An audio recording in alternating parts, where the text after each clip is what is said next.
Bienvenue sur notre chaîne YouTube. Ici, nous décortiquons l'actualité, débattons des sujets politiques brûlants et analysons les grandes questions de société.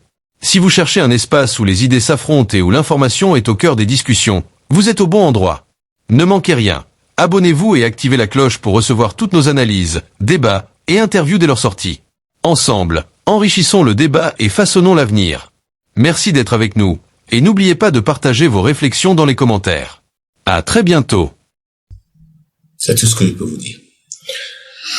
Alors, Antoine Guédou Vicitogbe, vous êtes au Bénin, vous avez su comme tout le monde que désormais Louis-Philippe Mounion est déposé en prison après toutes les péripéties que vous avez sans doute suivies également. Qu'est-ce que cela de moins vous inspire tout cela?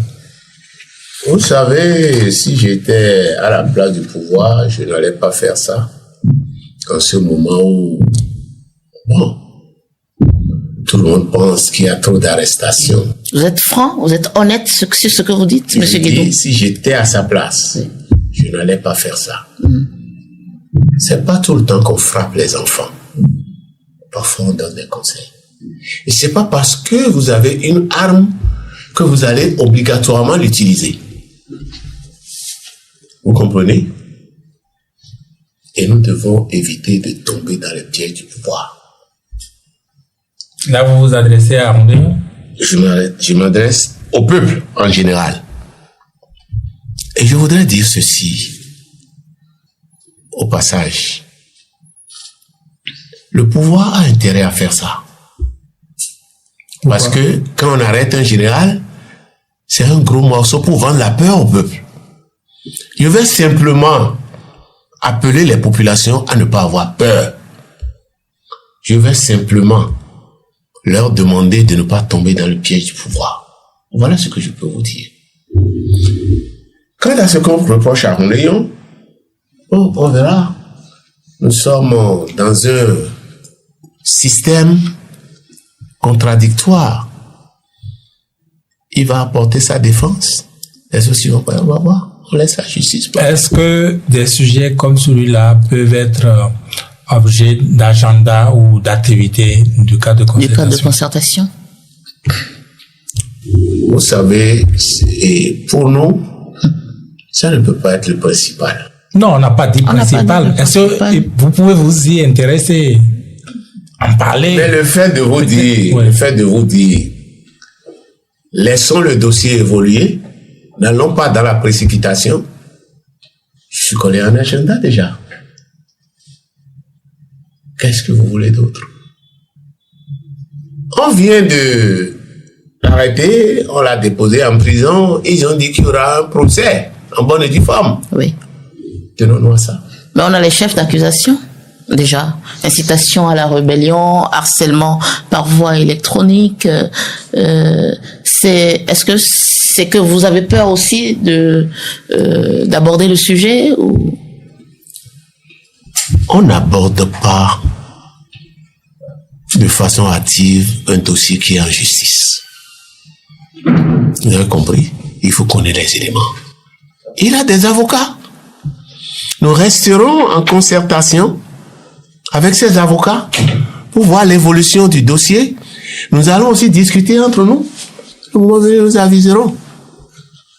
Pour le moment, nous n'allons pas tomber comme un chat sur une souris pour dire voilà, non. Oui, mais Pas tomber dans le avant la case prison, vous avez suivi les péripéties. Est-ce qu'il méritait d'être arrêté, Louis-Philippe Mounion? Ce n'est pas une question de mériter ou de ne pas mériter. Quand le régime Talon veut vous arrêter, il vous arrête. Mais c'est seulement la justice qui va nous dire il ne mérite pas. Et nous allons voir par rapport aux éléments de droit qu'on nous a présentés si c'est fondé. Mais pour l'instant, la justice l'a mise en prison et la justice n'a pas dit retourner le dormir chez lui. Il y a quoi à faire d'autre? C'est un juge qui décide de le relaxer, de le poser sur convocation ou de le déposer en prison. C'est pas nous. Qu'est-ce qu'on aurait pu faire? C'est ça le vrai problème.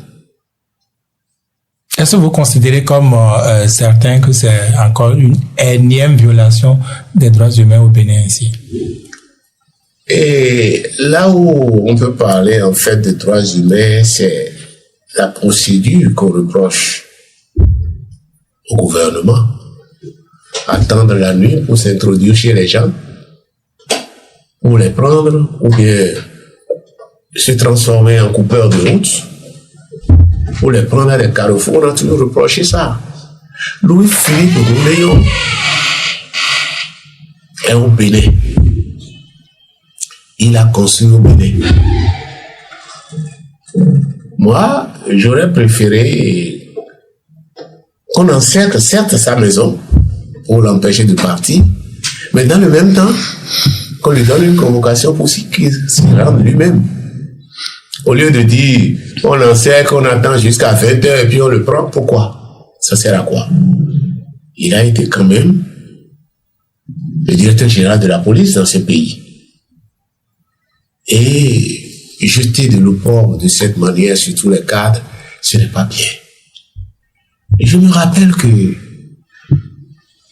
le président Patrice Talon avait dit à un moment donné que lui, il veut qu'on prenne telle disposition, que demain, un petit policier se lève pour faire ci, pour faire ça à un président. Il avait dit.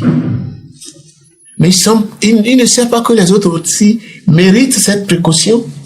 Ce n'est pas bon. En dehors de ça, ils l'ont arrêté. Ils l'ont envoyé devant la justice. Il y a des gens qu'on a pris pendant 3 jours, 4 jours, on ne savait pas où ils étaient.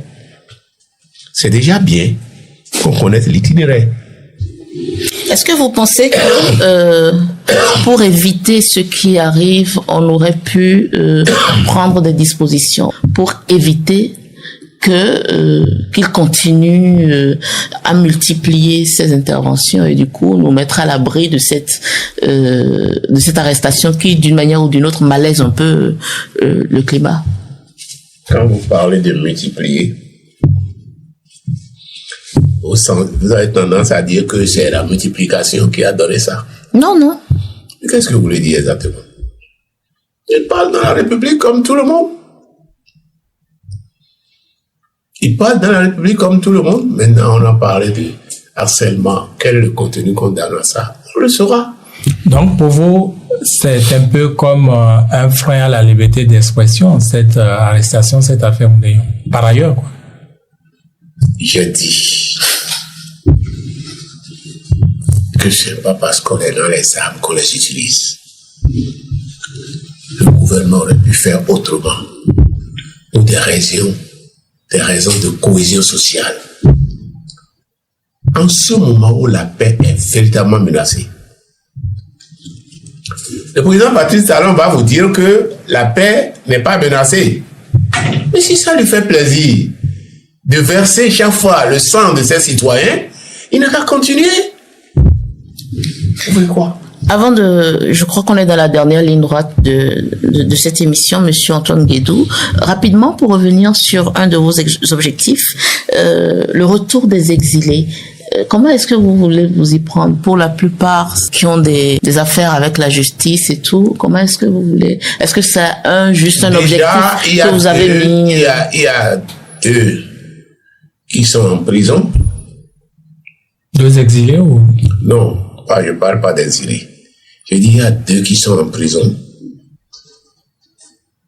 Madame Madougou et Monsieur Joël Aïvon. Et d'autres personnes aussi? Non, qui n'ont aucune raison d'être en prison. Parce que le groupe de travail de l'ONU a demandé de les libérer. Et ayant ratifié ces documents-là, le Bénin devrait les libérer automatiquement. Mais le président Patrice Talon ne respecte rien. Monsieur Boniaï, à l'époque, n'a pas respecté grand-chose aussi.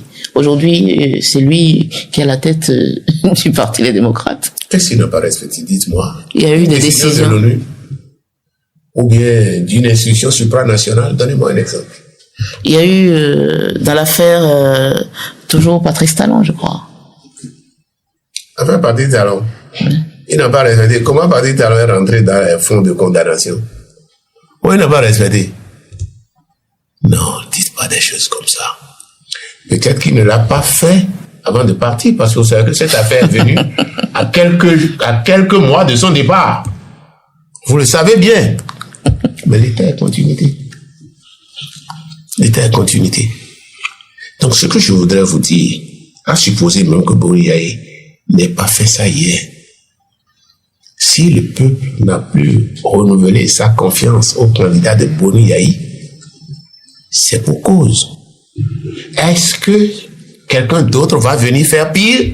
Est-ce qu'il y a une solution à la résistance de Patrice Talon aux décisions de justice, aux appels à l'intérieur pour libérer ces gens? Est-ce qu'il a une solution à ça? S'il ne fait rien, s'il campe sur sa position... Ça passe crème, on fait avec, c'est ça?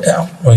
Qu'est-ce que vous nous proposez? Qu'est-ce qu'elle est la solution? Non, je demande qu'est-ce que vous nous proposez? Nous ne sommes pas du cadre, nous ne sommes pas politiciens. Mais nous allons constater comme tout le monde. Vous savez, dans une société, il y a des règles préétablies, dont l'inobservation est sanctionnée. Mais lui, il refuse de respecter tout. Parce qu'il sait que ceux qui doivent le sanctionner ne pourront pas. Les magistrats ont aujourd'hui une peur bleue de lui. Parce qu'il a envahi le Conseil supérieur de la magistrature d'halogène. Il tient leur carrière. Et en dehors de ça, il y a la dose de corruption. C'est Batam aussi qui nous a enseigné ça. C'est pas moi qui le dis. Il semble que Patrice Talon vous dépasse de très loin, non? Qu'est-ce que vous avez? Il se dépasse, il ne nous dépasse pas. Si vous voyez des gens dans votre maison et refusent de respecter les tests et fait cela veut dire qu'il vous dépasse. Non, il se dépasse, il va se faire rattraper. Vous laissez le temps au temps, c'est ça, juste ça. Qu'est-ce qu'on peut faire d'autre? À moins de vouloir menacer gravement la paix. Non.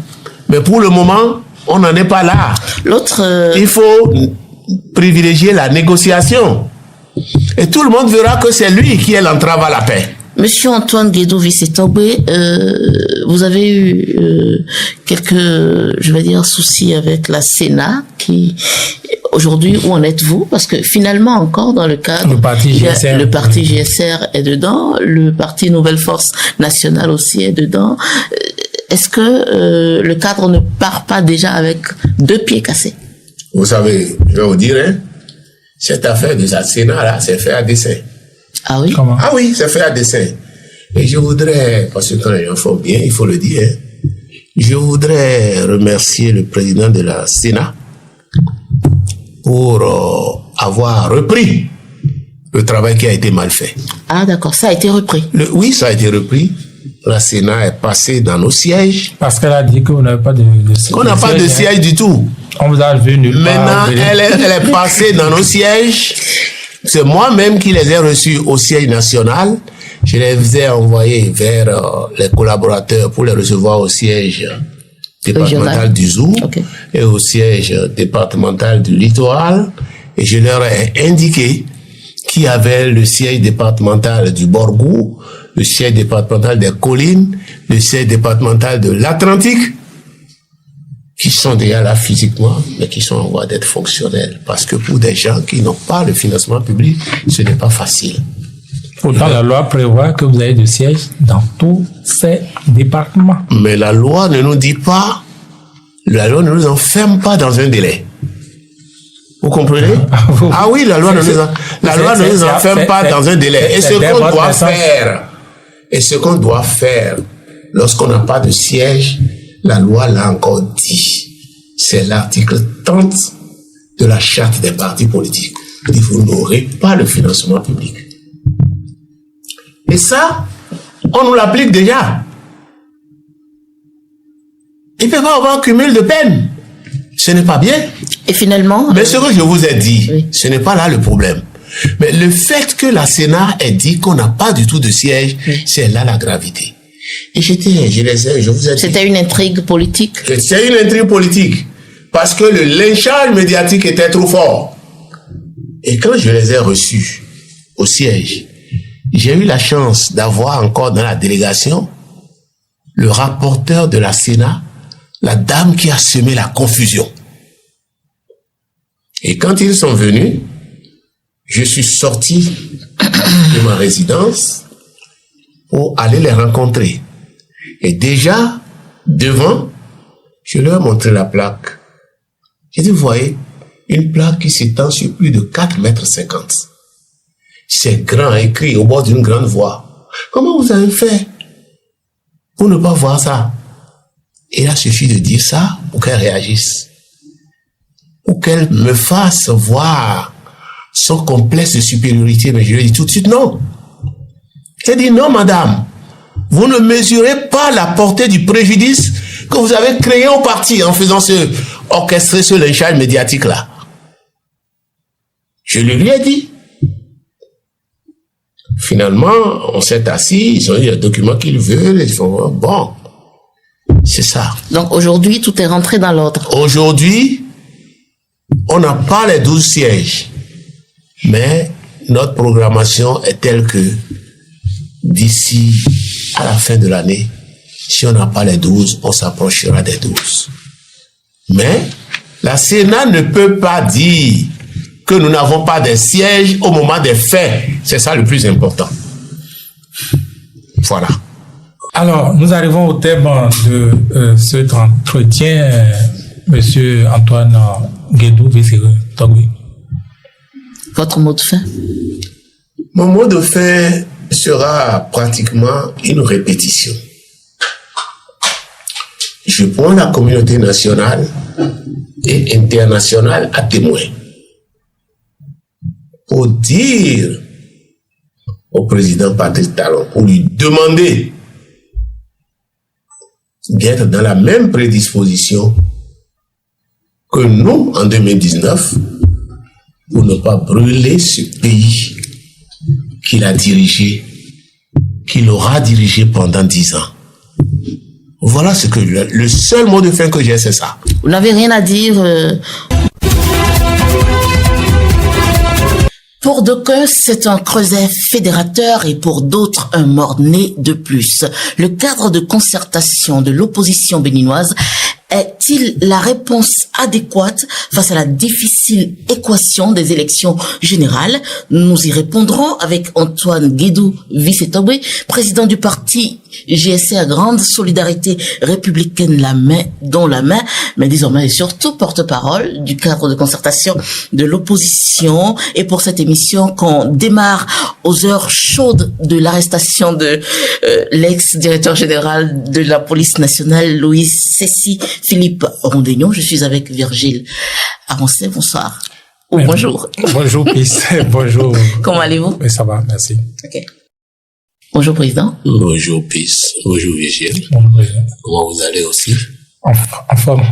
Je vais bien, moi. Ok, super. Virgile Avancé, je vous laisse démarrer l'émission. Alors, Président Togbe, désormais porte-parole du cadre de concertation. Un cadre de concertation, pourquoi? Vous savez, depuis un certain temps, ça ne va pas dans le pays. Et comme on le dit souvent, l'union fait la force. Nous avons parlé individuellement, tout comme beaucoup d'autres corps, la société civile, la confession religieuse, et que sais-je encore, mais ça ne passe pas. Nous avons estimé que nous devons désormais nous mettre ensemble pour faciliter le dialogue et la concertation entre les membres de l'opposition pour parler d'une seule voix. Et ainsi, aider le président Patrice Talon, si je peux le dire ainsi, à écouter son peuple. Ne pas le laisser à ceux-là qui l'entourent et qui risquent de l'empêcher de prendre les bonnes décisions. Voilà un peu notre objectif, nous avons nos objectifs, c'est résumé en 7 points. Je ne vais pas tout citer ici, mais l'objectif principal, je vous l'ai dit, et nous voulons atteindre un résultat, c'est la défense de la démocratie, c'est la restauration des libertés, c'est la libération des prisonniers politiques, c'est le retour des exilés pour que nous puissions tous travailler ensemble à construire la nation. Disons les mêmes objectifs, ce qui change, c'est juste la création du cadre. C'est normal. S'il n'y a pas convergence, on ne peut pas se mettre dans le cadre ensemble. C'est parce que depuis toujours, nous avons eu des objectifs convergents que nous nous mettons dans l'opposition. Nous ne sommes pas d'accord avec ce qui se fait et nous nous sommes dit, nous, voilà comment nous voyons les choses. Nous l'avons dit individuellement et maintenant nous nous mettons ensemble pour le dire. Mais pour que ça n'aille pas dans tous les sens, nous nous mettons dans ce cadre pour faciliter la concertation et le dialogue. Vous parlez de faciliter la concertation et le dialogue, parler d'une même voix et tout. Et déjà, pour démarrer, tous les partis politiques membres de l'opposition ne s'y retrouvent pas. Je veux dire, sinon les autres mouvements politiques, encore que par rapport aux mouvements politiques, il y a un débat qui se fait selon que ils ne sont plus, ils ne devraient plus exister, ils ne devraient plus compter. Donc, comment se fait-il qu'on veuille parler d'une même voix en laissant sur le carreau d'autres? Vous savez, je ne connaissais pas les mouvements politiques. En matière d'existence physique, les mouvements politiques ne sont plus là. Et l'article 49 de la charte des partis politiques est clair là-dessus. Oui. Mais il n'en demeure pas moins qu'ils sont des opposants et qu'ils peuvent collaborer avec les partis politiques régulièrement enregistrés ou se faire entendre. Les partis politiques peuvent être leur porte-voix pour discuter du minimum de ce sur quoi on peut s'entendre et c'est ça que nous portons nous autres. Maintenant, le second pan. Est-ce que ce n'est pas une illégalité? Quoi? Une caution à l'illégalité. Merci. Ah non.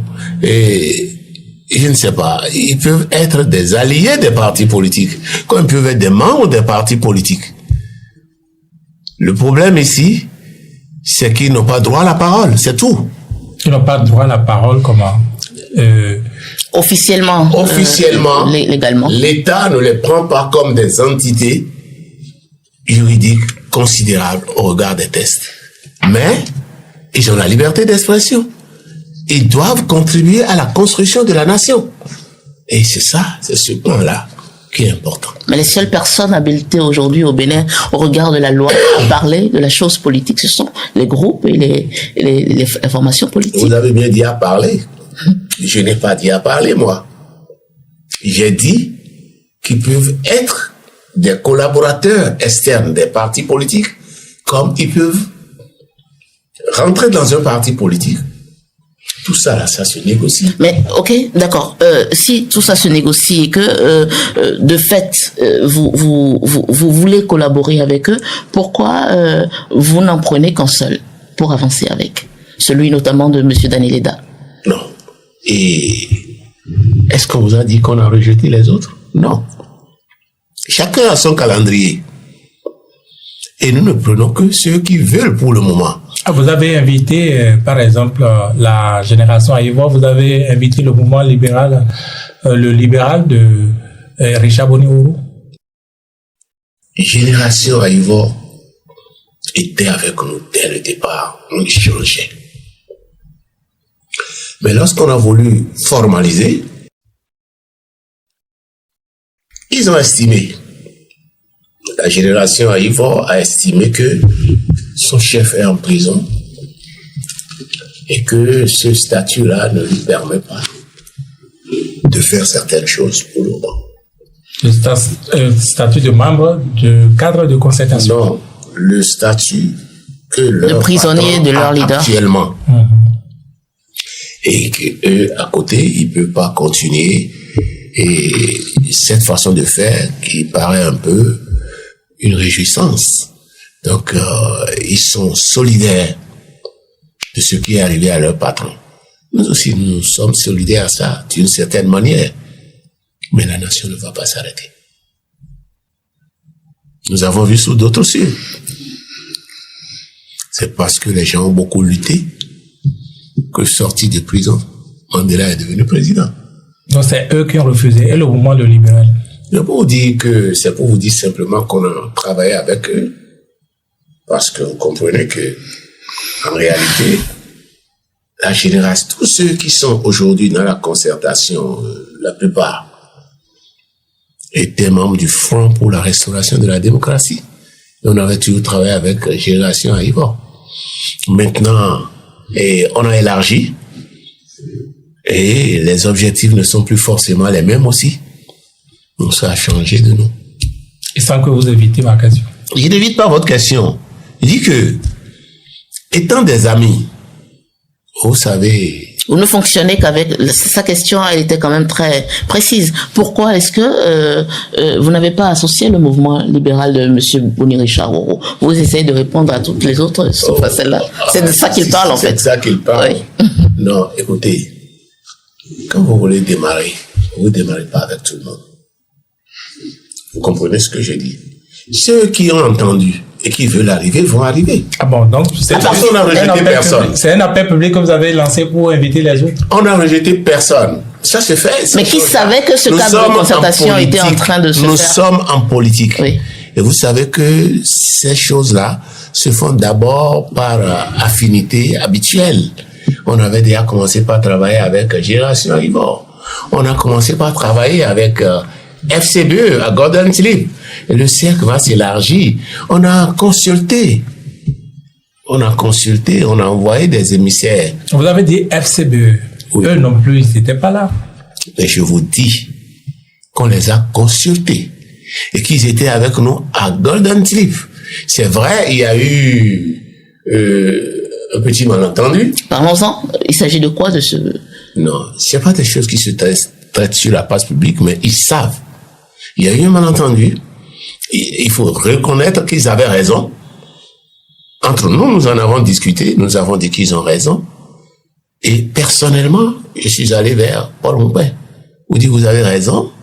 Mais quand c'est un problème national, laissons nos intérêts personnels et parlons. Oublions-nous un peu. Je lui ai dit, mais il a choisi de ne plus arriver aux réunions. On fait quoi? On arrête la nation? Donc, ça fait partie du chantier, des premiers chantiers du cadre de concertation. Ça fait partie des premiers chantiers. On a fait plusieurs réunions. Il s'agit de rallier tout le monde. Il s'agit de rallier tout le monde. Et qu'en est-il de... J'ai joué à suffisance ce rôle-là. Qu'en est-il de M. Candidat Zanaï? Il vous dira avec que son parti je me suis déplacé plusieurs fois pour aller le voir. Candidat Zanaï ou pas? Candidat Zanaï. Oui. Aussi. Je me suis déplacé. J'ai échangé avec lui sur la nécessité qu'on taise les querelles et qu'on se mette ensemble. Mais les gens ont leurs principes et leur calendrier. S'ils sont pas prêts, nous n'allons pas tout arrêter. Par rapport à M. Candidat Zanaï, qu'est-ce qui a été fait? Qu'est-ce qui a été dit pour qu'il ne se retrouve pas dans ce cadre? Vous savez, je vais vous dire ceci. Je vous ai dit de façon laconique que je l'ai vu sur la nécessité. M. Candidat Zanaï? Bien sûr. Ok, d'accord. Je me suis déplacé 2 fois pour aller chez lui. Je ne m'en cache pas. C'est vrai qu'il m'a fait aussi le retour. On a échangé. Et je lui ai dit, bon, et si on peut taire nos querelles et nous mettre ensemble, ce serait bien. Et le Parti communiste du Bénin? Il faut avouer que je ne peux pas dire exactement que c'est le Parti communiste du Bénin.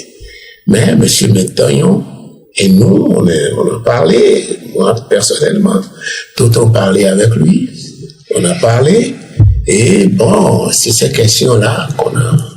Bon, maintenant, comme je vous l'ai dit, chacun a son calendrier. S'ils ne sont pas encore prêts, c'est qu'ils ne sont pas prêts. Mais cela veut dire au moins qu'ils ont tous, autant qu'ils sont pas avec vous, autant ils ont de réserves par rapport à votre initiative. Est-ce que de base, ça n'édulcore pas un peu l'esprit même oui, du cadre de concertation? Pas du tout. Vous avez un échantillon, un groupe. vous avez décidé de consulter tout le groupe. C'est pas évident que tout le monde parle de la même voix. Mais ce qu'on considère, qu'est-ce qu'on a pu réaliser comme score? Est-ce que ça permet d'avancer? Si on était seulement 2, on n'aurait pas pu avancer. On aurait été plus réaliste. Si c'est pas le cas, et que c'est l'autre camp qui est minoritaire, on considère que ils ont un calendrier et que chemin faisant, bon, ils peuvent venir aussi, comme ils peuvent ne pas venir. Voilà ce que je peux vous dire. Alors, toujours sur le cadre de concertation, il y a les dirigeants. Dites-nous quels étaient les critères qui ont prévalu au choix des profils que nous avons eus pour les dirigeants du cadre de concertation. On n'a pas eu de critères formels. On n'a désigné pas consensus. Je vais vous surprendre. Par exemple, les démocrates ne voulaient pas la tête du cadre. Ils ne voulaient pas. On a discuté durement. Et nous avons estimé que la tribune de l'Assemblée est une tribune assez forte et qu'on a besoin d'un relais là-bas pour porter nos voix. Mais vous n'avez personne, justement, membre de l'Assemblée nationale dans ce bureau? Non. Ne prenez pas les personnes physiques, prenez les entités. Vous avez compris? Monsieur Azatassou est bien des démocrates. C'est les entités que nous considérons. Donc, en voulant vous parler, je vous ai dit que les démocrates ne voulaient pas la tête. Mais est-ce que ce n'est peut-être pas évocateur de quelque chose? S'ils ne voulaient pas la tête, est-ce que ce n'était peut-être pas une fuite en avant parce qu'ils estimaient... Ils ont juste voulu faire des concessions. Parce qu'ils ont estimé que... Pour faire une fausse modestie, c'est ça? Non, pas du tout alors. Pas du tout. Ils ont estimé que pour des raisons de cohésion, ils sont déjà chefs de file de l'opposition et qu'on pourrait prendre le chemin. Non. Une raison de plus. Également, c'est vous qui conduisez l'opposition. Mais ils ont quand même 2 dans le bureau, contrairement aux autres. Qu'est-ce que vous appelez 2 dans le bureau? Tchabi Aïe et Azatassou. Non, Tchabi Aïe a occupé un secrétariat. Il n'est pas membre du bureau? Disons, pas à titre délibératif. C'est-à-dire? Lorsque nous voulons prendre les décisions importantes, il ne sera pas là. Sa voix ne compte pas, sa voix compte comme démocrate. Donc, mais nous avons vu que c'est un jeune dynamique permanent, en fait.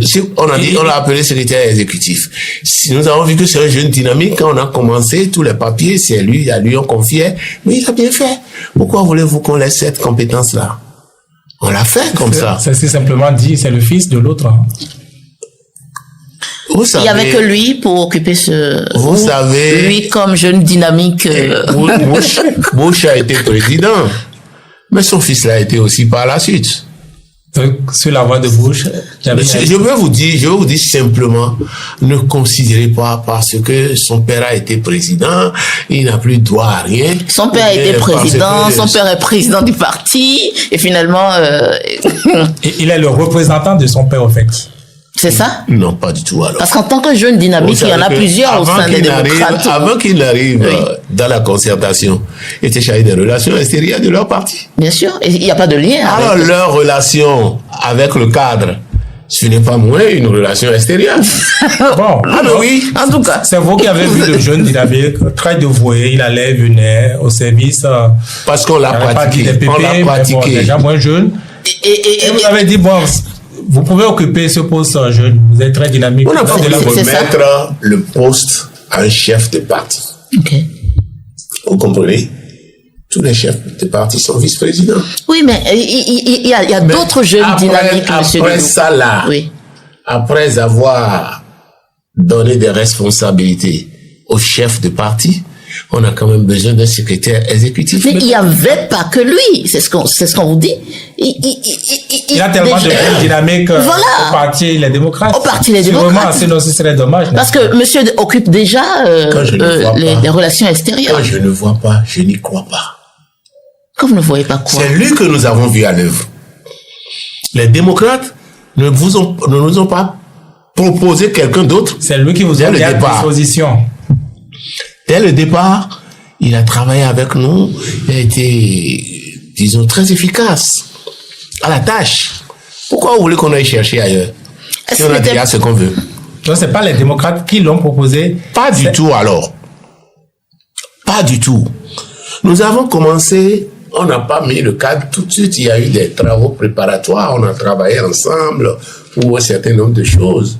Dieu vous a dit depuis Golden Slip, en passant par les marches des travailleurs, un certain nombre de choses, hein.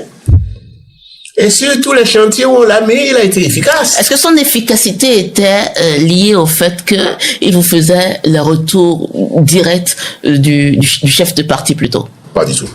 Il faisait les rapports à temps, il préparait les convocations à temps. Et bon. Donc c'est pas parce qu'il facilitait les échanges avec M. Yaïboni? Pas du tout, pas du tout. Les échanges avec M. Yaïboni, nous le faisons directement.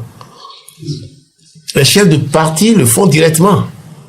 Et pourquoi Boni Yayi, en tant que chef de parti, n'est pas dans le bureau comme tous les autres chefs de parti, membres du bureau? Non, écoutez, M. Boni Yayi a 2 casquettes. Il est chef de parti, mais il est ancien président. Vous savez bien. Et si vous suivez un peu l'actualité, les rupturiers ont une haine viscérale quand ils entendent parler de Boni Yayi. Nous n'avons pas voulu leur donner l'occasion d'échapper. Donc ce sont les rupturiens qui vous dictent ce que vous devez faire? Pas exactement.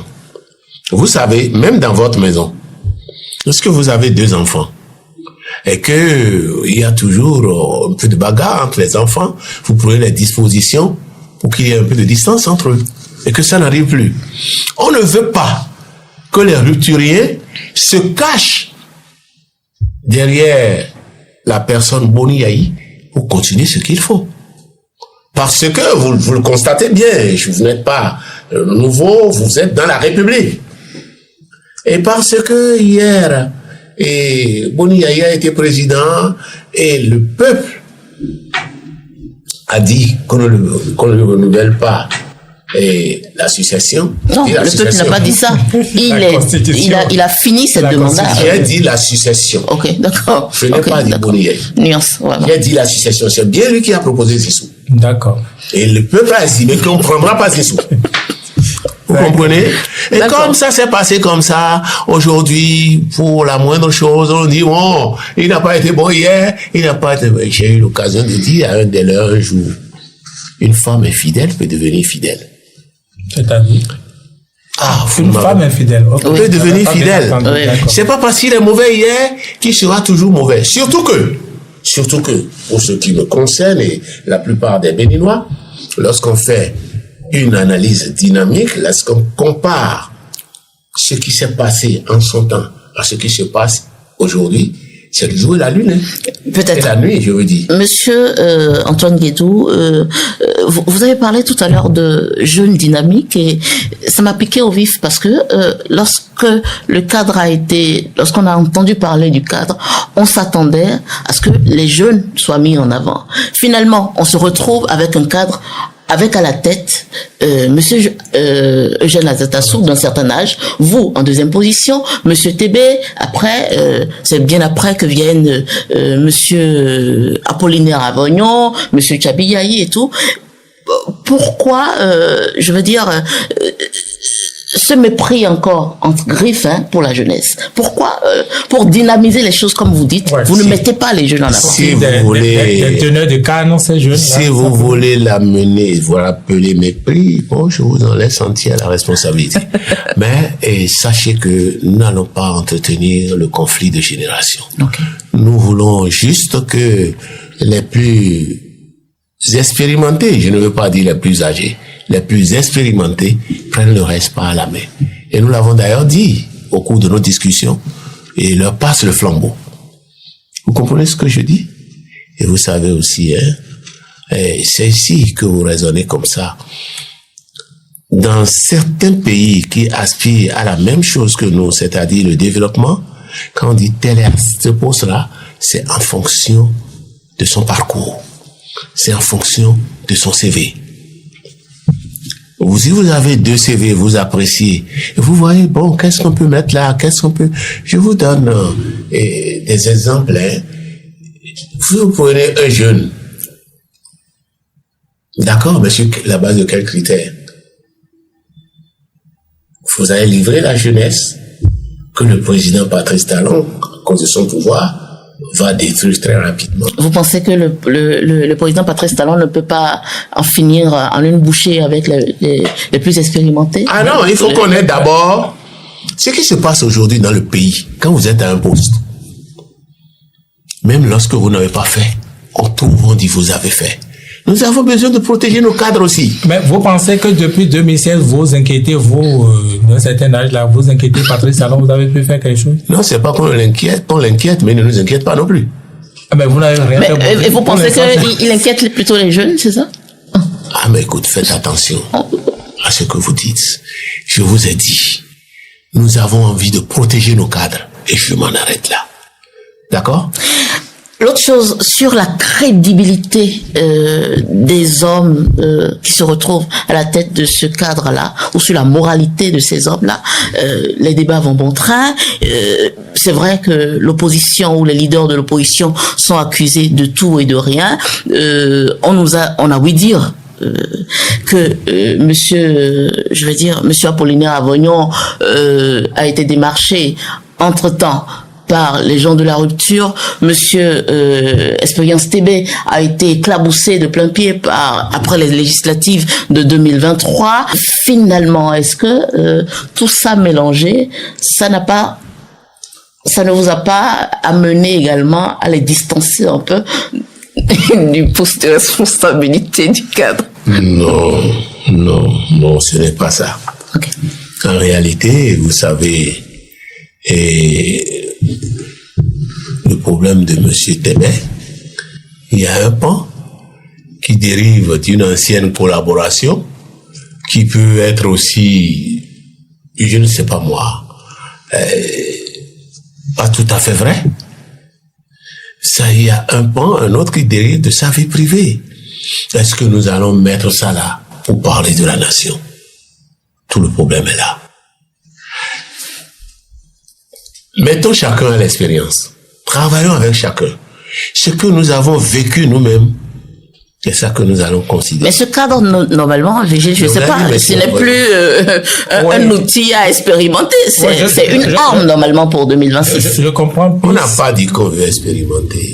Non, c'est ce que vous avez dit. Quand vous voyez la coordination du cadre, oui. Vous avez vu 5 personnes. Vous n'en citez que 2. Est-ce que ça suffit pour tout arrêter?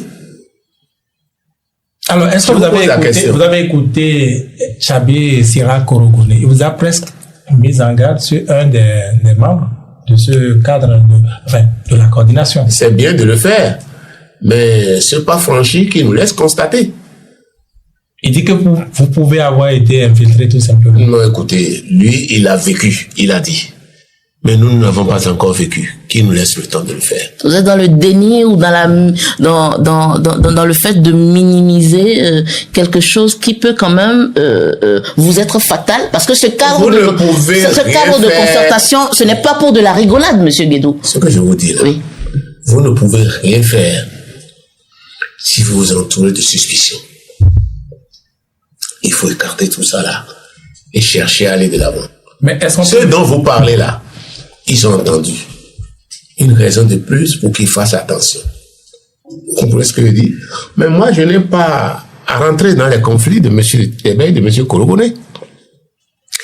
Il vous a donné sa version. Vous avez écouté la version de M. Tébé? Peut-être que c'est 2 choses qui ne se rapprochent pas du tout. M. Tébé peut dire la même chose de lui, mais nous ne voulons pas rentrer dans ce conflit.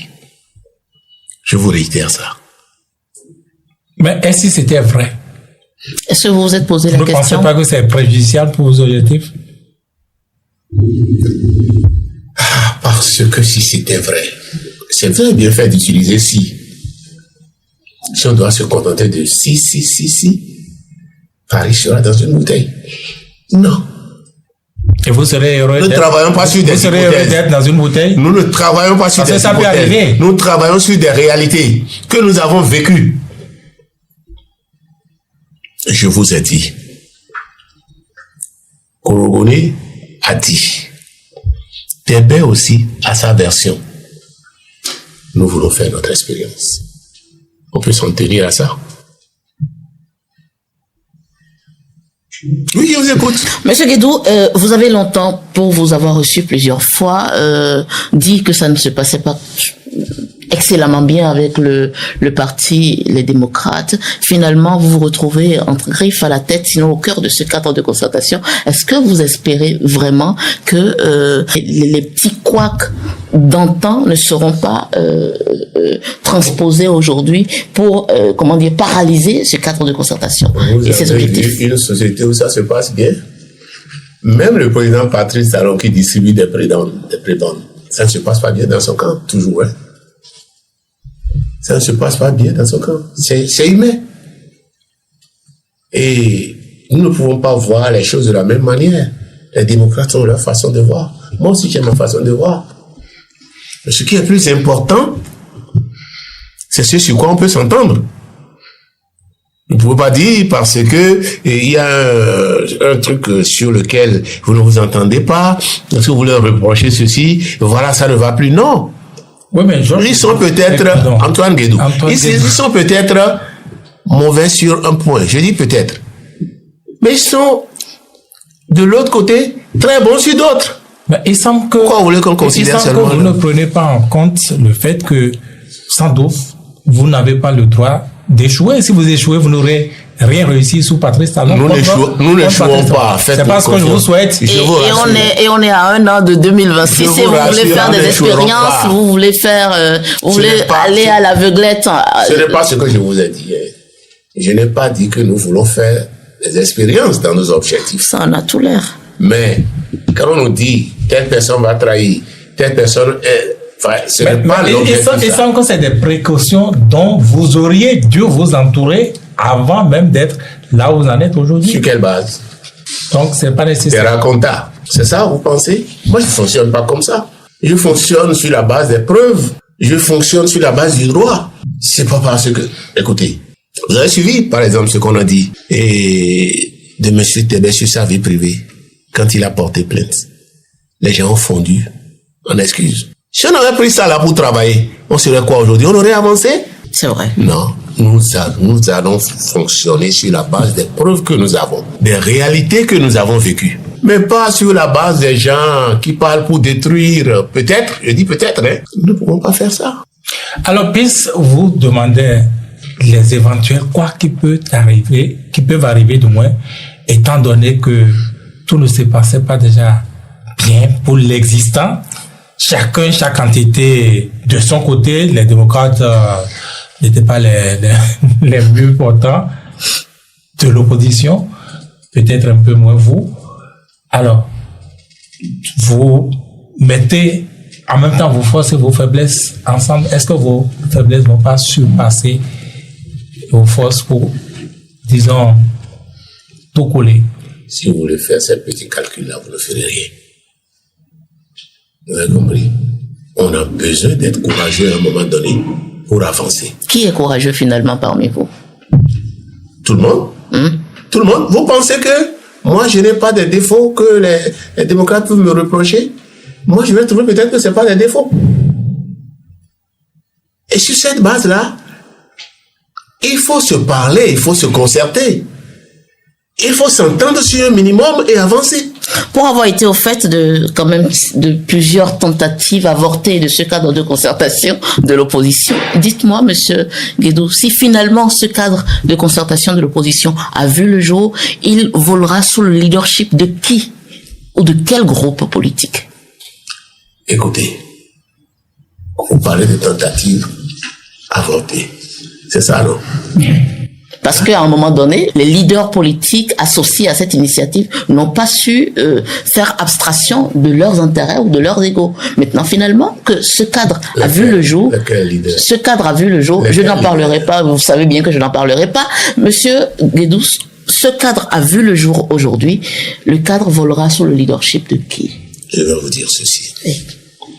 Lorsque vous avez un projet, vous faites des études, vous mûrir la chose. Si faire ça, c'est faire économie d'adhésion, bon, d'accord.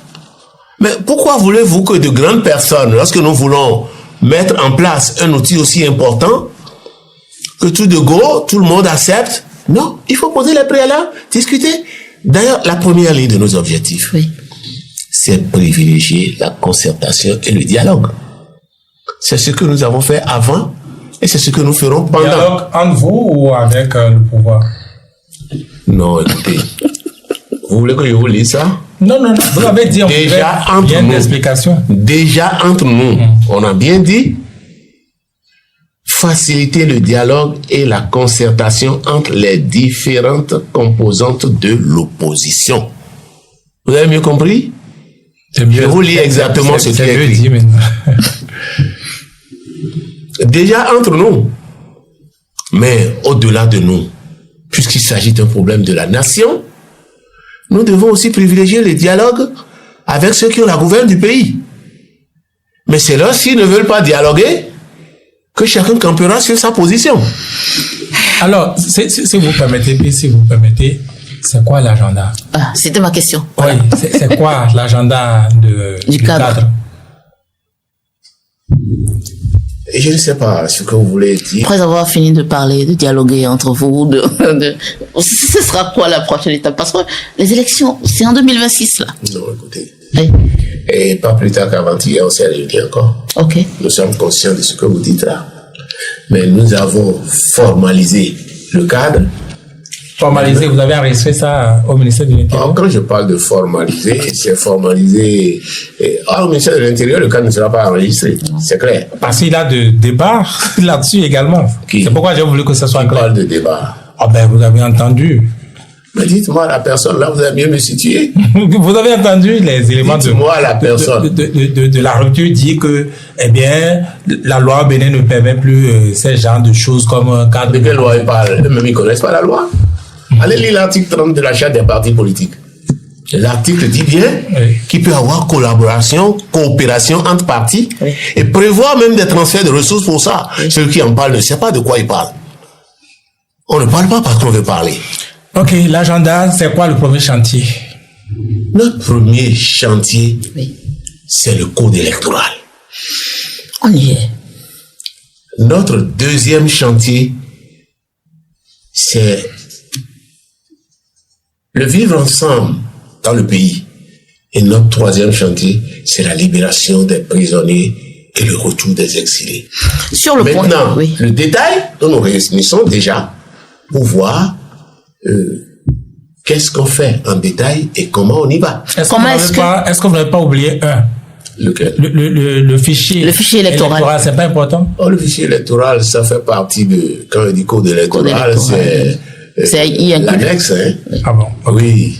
Alors, sur justement cette relecture consensuelle du code électoral que vous annoncez, l'audit participatif du fichier électoral, comment est-ce que vous allez vous y prendre? Parce que je me rappelle, il y a près d'un an déjà maintenant que le Parti des démocrates était allé voir monsieur le président, le chef de l'État, Patrice Talon, et avait demandé l'audit du fichier électoral, et pour montrer sa bonne foi, il a dit qu'il était même prêt, qu'il s'engage, et qu'il était même prêt à le financer. Aujourd'hui, cet objectif d'auditer le fichier électoral revient au niveau du cadre. Comment est-ce que tout ça sera articulé, monsieur Guédou? L'audit du fichier électoral est une question technique. Et c'est pas parce que le président Talon a accepté de financer que dès le lendemain, la mise en œuvre aura lieu. On a dû prendre des techniciens pour voir tous les aspects de la chose. Vous en êtes où aujourd'hui? Vous êtes associé? Ça a commencé? Bien sûr. Ça a commencé? Bien sûr. Nous n'avons pas commencé l'audit, mais les préparatifs sont terminés. Okay. Et nous avons envoyé un courrier au président de la République pour dire nous sommes maintenant prêts. Maintenant, on l'attend. Les préparatifs à votre niveau, au niveau de à notre niveau, mais on ne va pas sauter dessus comme un chat qui veut attraper une souris. C'est pas de ça qu'il est question. il y a des préalables techniques qu'il faut d'abord faire. Et que vous a répondu le chef de l'État depuis le courrier? Oh, ça fait à peine 3 jours. Ah, d'accord. Il n'a pas que ça. Il n'a pas encore reçu ça. Oui. Ah, je n'ai pas dit qu'il n'a pas reçu. Peut-être. Mais j'ai dit qu'il n'a pas que ça dans son agenda. Ah. Comment vous faites pour lui mettre un peu de pression? Parce que je ne sais pas si c'est moi qui ressens la pression, mais on est à la porte de 2026. Et si relecture ou audit il doit y avoir... Je vais vous dire ceci que j'avais dit par ailleurs sur une antenne. J'ai dit, en 2019, le pays était véritablement perturbé. Le président Patrice Talon est passé par des sages pour apaiser tout le monde. Après quoi, lui-même, il est sorti pour dire ne brûlez pas ce pays que vous aspirez à diriger. Il y a toujours des élections. Nous avons essayé d'entendre raison. Et ce que je voudrais dire à votre micro aujourd'hui, c'est que nous voulons espérer que le président Patrice Talon sera dans la même prédisposition, qu'il nous avait mise en 2019 pour ne pas brûler ce pays qu'il a dirigé pendant 10 ans. Vous comprenez? Moi, je ne détache pas, ou du moins je détache clairement l'audit du fichier électoral, du code électoral. Ce sont deux grands chantiers. Alors, le code électoral, c'est encore plus énorme de mon point de vue et très gigantesque par rapport à vos moyens. De quels moyens vous disposez pour ramener, disons, l'Assemblée nationale à un réexamen de ce code électoral? Nous comptons sur une seule chose. Le patriotisme du chef de l'État. Le chef de l'État. Et l'esprit d'homme d'État. Et vous dira qu'il n'est pas député, il n'est pas à l'Assemblée nationale. Il n'est pas à l'Assemblée nationale. Il n'est pas député, il a l'initiative des lois comme l'Assemblée nationale. Mais il n'a jamais fait preuve de bonne foi pour faire relire ce code électoral. Donc comment est-ce qu'aujourd'hui vous pouvez dire que vous comptez sur le patriotisme de M. Patrice Talon? Nous comptons sur son patriotisme et sa qualité d'homme d'État. On ne peut pas ne pas le faire. Vous comptez là-dessus depuis 8 ans. Depuis 8 ans. On n'avance pas, monsieur Guédou. Maintenant, vous voulez qu'on fasse quoi? Donc c'est tout ce que le cadre a. Non, qu'on aille prendre les armes, c'est ce que je vous demande. Mais c'est les moyens. Qu'on renonce aux élections. Qu'est-ce que vous nous proposez? Mais c'est pas à nous de proposer. Est-ce que vous démarchez par exemple les autres députés de la mouvance pour les convaincre de l'opportunité ou si on doit parler de patriotisme? Tu ne peux démarcher aucun député. Si tu démarches Patrice Talon, c'est encore mieux pour toi. Tu vas les démarcher en gros.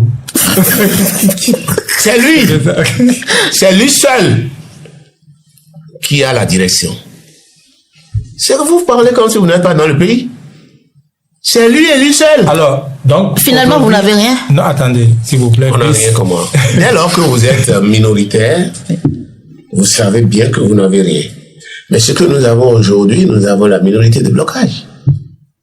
Et nous sommes persuadés que le président Patrice Talon ne peut pas aller au 3e mandat tant que cette minorité n'est pas levée. Bon, disons peut-être que ça, c'est acquis.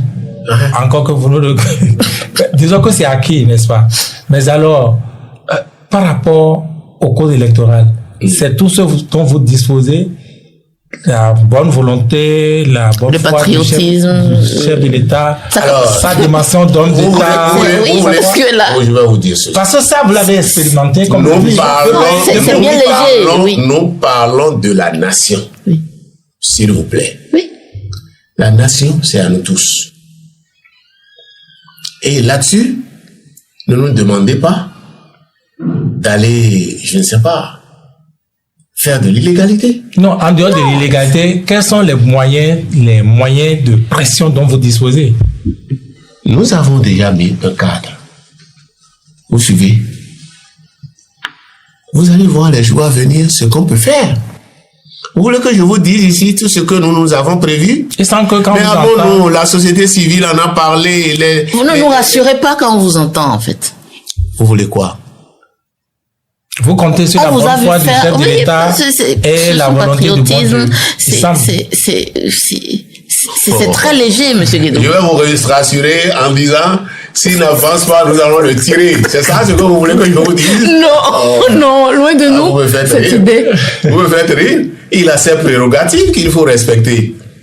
Maintenant, s'il ne veut pas avancer, chacun restera campé sur sa position. Mais on connaît sa position. Ce n'est pas bon pour la nation. C'est pourquoi j'ai dit, nous espérons qu'il sera dans la même prédisposition qu'il nous a conseillé en 2019. Monsieur Antoine Guédou Vissetogbe, oui. Vous avez fait l'expérience des élections législatives de 2019, soldées par un parlement dont vous connaissez la couleur, tout le monde connaît la couleur. Donc, Patrice Talon ne s'embarrasse pas que vous soyez là, que vous comptez ou que vous ne comptez pas. Vous le savez, non? Et quand vous revenez dans cette même posture, il y a un problème, monsieur Guédou. Vous savez, oui. C'est vrai, on avait eu un parlement qui a donné ce que ça a donné. On a participé à une élection où on a eu des résultats qui ne sont pas du tout à la hauteur de nos attentes. Mais nous avons tiré les leçons nécessaires. Et ne me demandez pas de venir vous étaler sur un plateau les dispositions que nous allons prendre. Vous dites que vous allez camper sur vos positions. Je dis, Patrice Talon s'en fout de vos positions. Ça va se solder par un parlement monocolore encore une fois. Nos positions, c'est que nous ne laissons pas passer ce que lui veut. Cette fois-ci, vous ne laisserez pas passer. Nous ne laissons pas passer ce qu'il veut. Mais vous avez toujours dit ça. La classe politique opposée à M. Patrice Talon, sinon à la gouvernance de M. Patrice Talon depuis 2016, a suffisamment montré ses limites. Est-ce qu'aujourd'hui, au-delà d'expérimenter la classe politique, le cadre de concertation se positionne de telle enseigne que il va pouvoir ratisser l'âge et associer d'autres acteurs, peut-être ceux de la société civile, pour se faire davantage entendre? Parce que si vous me dites que, monsieur Guédou, que vous comptez sur la bonne foi ou sur le patriotisme, c'est très léger. Nous avons dit, ne faites pas le sourd, qu'il faut privilégier le dialogue et la concertation. Et ce qui est dedans, nous le savons bien. C'est pas sur un plateau que je viendrai vous dérouler nos stratégies. Non. Soyons d'accord sur le principe. Nous disons, nos principes, ce que nous voulons faire, nous savons, voilà ce que nous voulons faire. Maintenant, les moyens pour y aller, c'est autre chose. C'est d'aventure, les députés de la mouvance ne cédaient pas sur la relecture du code électoral. Qu'allez-vous faire? Que va faire le cadre? Vous pensez qu'eux, ils peuvent avoir les 20% dont ils parlent là? Par circonscription électorale? Mais restez, vous allez voir. Quelqu'un parmi eux ils ne peuvent pas avoir dans toutes les circonscriptions électorales. Quelqu'un parmi eux, notamment Monsieur Orden Aladati, a déjà dit que si aucun parti n'a les 20%, que les élections seront reprises. Donc, est-ce que vous positionnez les élections seront reprises pendant combien de temps et par qui? C'est là toute la question. Et c'est pas prévu dans le code, d'ailleurs. Oui, c'est pas prévu dans le code. Mais ce qui est prévu par la Constitution, c'est que dans le temps, il y a quelqu'un qui a fini son mandat et qui doit partir. C'est ça. Et on ne permettra pas à la Cour de faire jouer son pouvoir, un pouvoir discrétionnaire là. Parce que son pouvoir discrétionnaire commence là où les tests s'arrêtent. Et si la Constitution dit clairement, il a 2 mandats et finit à tel moment, il va s'arranger pour organiser les élections dans ce délai-là. Donc, si je vous résume, c'est un chaos en téléchargement sans doute et vous allez accompagner ce chaos. Je vous ai dit que nous espérons que le président Patrice Talon sera dans la même prédisposition que nous en 2019. Le chaos, c'est lui qui le télécharge. Et nous le savons bien, toutes les couches sociales le savent, non? Vous entendez les gens parler dans le pays. Mais s'il le télécharge, si on dit tout et qu'il ne veut pas, laissons-le avoir les 20%. Partout.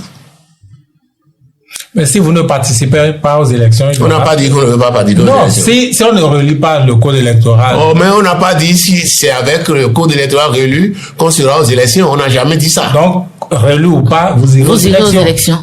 Je vous rassure qu'il n'y aura pas de politique de chaise vide. Nous allons expérimenter ce qu'il dit là et il verra les résultats. Maintenant, qu'allons-nous faire des résultats? C'est là le vrai problème. Parce que, vous savez, on fera les législatives, on va donner les résultats pratiquement à 3 mois de sa sortie. S'il pense qu'avant de sortir, il peut organiser encore rapidement une autre élection, on va le voir faire. C'est lui qui télécharge le chaos. Vous savez, pour tout le temps que moi j'ai eu à faire de mémoire d'intellectuel, quand vous voulez faire des prévisions, vous prenez comme base les résultats, les statistiques du passé.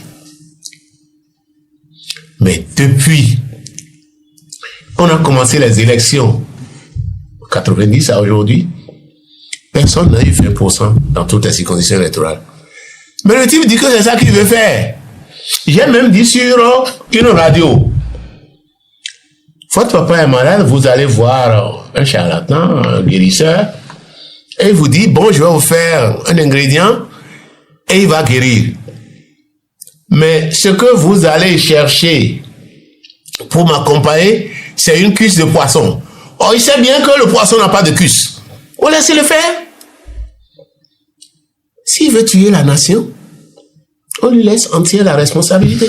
J'aimerais quand même vous poser la question de savoir, aujourd'hui, à l'observation, finalement, que sont les forces du cadre de concertation et quelles sont ses faiblesses?